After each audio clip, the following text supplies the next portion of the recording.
That was a upset Wisconsin resident talking to local Fox affiliate WITI about a mailer that was sent out by a pro-democratic group that identified the voting history of individuals. They purchased public records and then are sending out mailers to people's neighbors, telling them that they'll know, their neighbors will know whether or not they voted, so they better get out to vote. And this is Power Play coming to you from Waukesha, Wisconsin. Having a great day up here, but certainly tensions are running high. This group, I believe called Greater Wisconsin, is a big part of the news story today as people talk about this mailer. So let's get some perspective on it, and let's talk to our friend Ford O'Connell. He's a Republican strategist. You know him. You see him on Power Play all the time. He's a pretty big deal. But I'd also like to introduce you to Ryan Clayton. He's a Democratic strategist. We have kept him and Ford in hermetically sealed rooms, separate in the Washington Bureau, so there can be no fisticuffs. Gentlemen, how are we doing today? Doing all right, Chris. Thanks for having us. All right. So have you guys heard about this story? The deal is this group, this outside expenditure group, has come in and dropped these mailers targeted to specific neighborhoods. They're backed by the steelworkers, we know, or at least that's on the mailer, National Steelworkers. And what they're saying is we're gonna tell your neighbors if you don't vote, and you better get to the polls. Let's start with you, Ryan.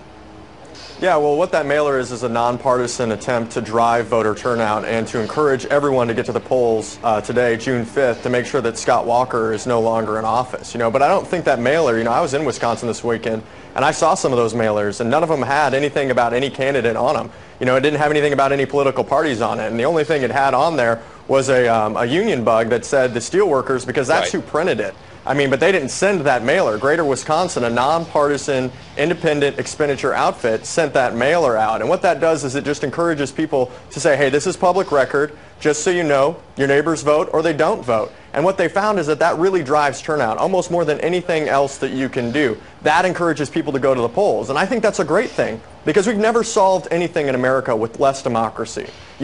Every time that more people vote, that's a great day.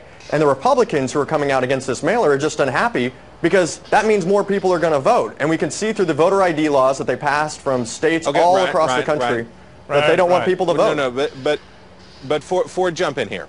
This is nonpartisan, my foot. This is the unions who are concerned about their bread and butter and not having it. This is a Soviet-style intimidation tactic designed to shame people into voting and undermine the tenets of democracy. It is ridiculous. It's not illegal, but it's abhorrent, and I hope that Wisconsin reviews this after this recall election where Scott Walker's going to win. I would expect that to come from a Republican strategist. Okay, hold on, Ryan. So you see here we have this very stark divide. So this is good to be out, and then Soviet-style strategy from the always understated Brother O'Connell. Ryan, the question for you is, leaving aside the partisanship of this or where it's from, doesn't this divide a neighborhood? Isn't it somebody's right to stay home and not vote? If they say, you know what, I don't want any part of this and I don't even want to go, why is it okay to create these sorts of pressures and rile up communities? Well, just like it's their right to stay home and vote or their right to go out and exercise their right to vote, voting records are public record. It's in the public domain. So it's also somebody else's free speech right to mail that out in the mail and send that public information to more individuals, But the reality of what Ford is talking about, if he's so pro-democracy, if he's so pro-voting, then why doesn't he talk to his Republican strategist friends who have been passing voter ID laws around the country that keep 10% of eligible citizens from going to the polls and exercising their right to vote on Election Day? Why doesn't he go talk to them? Because that's actually having an effect on people who want to vote, who cannot vote because they don't have the proper identification that's required by state legislatures and Republican governors, because they don't want to see people vote. Because if they can't count on your vote at all, they just don't want you to vote at all. Why do you hate democracy so much, Ford? I don't hate democracy. I want to make sure that the right people vote and we avoid voter fraud, which obviously Ryan is trying to actually perpetuate here by shaming people into voting. It's not just a miscast ballot. It's the intent of the fear that when this election's over, your neighbors will get even with you. That is the tenet of democracy. One person, one vote, decide whether to vote or not to vote. That's what this is all about. And it's a shame that the Democrats have to resort to these sort of Soviet-style tactics because right now they're losing And they know that if this continues, folks like Democratic governors like Jerry Brown in California and Andrew Cuomo in New York, where you have the most unionized state and the highest number of union workers, are going to look very closely at what Scott Walker's doing, because what he's doing is right, and that is exercise. Yeah, I mean, Ryan, look, go Ford ahead, still isn't addressing the question. You know, if there's so much voter fraud, then show me the cases. Show me where it's at. You know, there's more people that get struck by lightning every year. Excuse me. Gentlemen. Go ahead. I don't want to get sucked down the rabbit hole on voter fraud. We're not talking about voter fraud. We're talking about this mailer. And Ryan, the question is, certainly everyone would stipulate that this is legal. You can buy these voting records. It certainly can be done. There's no question that it's an expression of free speech. I don't think anybody's saying that. I'm talking about the appropriateness of it. Is this a healthy thing to do? Is it ethically? It's legal, but is it ethically right?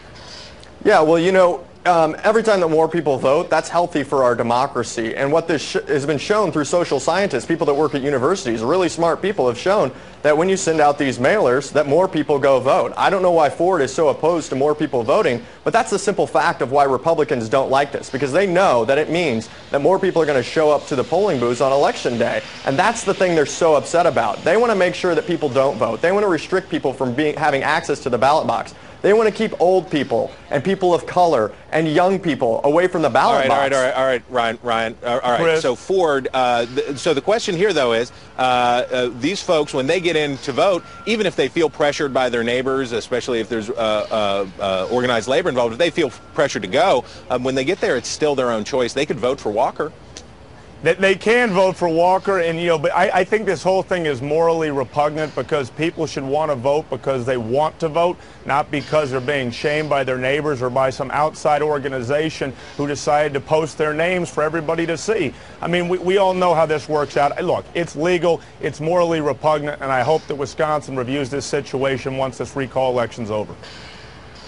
Gentlemen, we really appreciate you making time to give us a little perspective on it. It's very beautiful up here in Wisconsin, and despite all the rancor, it's a lot of fun. I wish you guys could be with us. Have a great day.